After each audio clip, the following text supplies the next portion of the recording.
Hello everyone. Today we present you a case based on foreign body obstruction.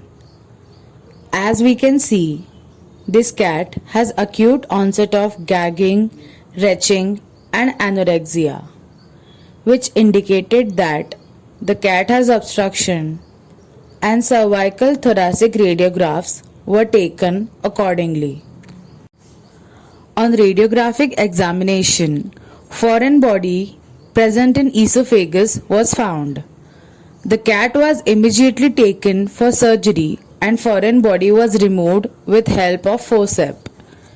We found out that the foreign body was a fishbone. Esophageal foreign bodies should be considered as an emergency and removal should not be delayed because the likelihood of the complication increases with time. After the fishbone was removed, the mucosa was assessed for hemorrhage, laceration, erosion and perforation. Following an uncomplicated foreign body retrieval, oral food and water were withheld for 24 to 48 hours and parenteral fluids were administered.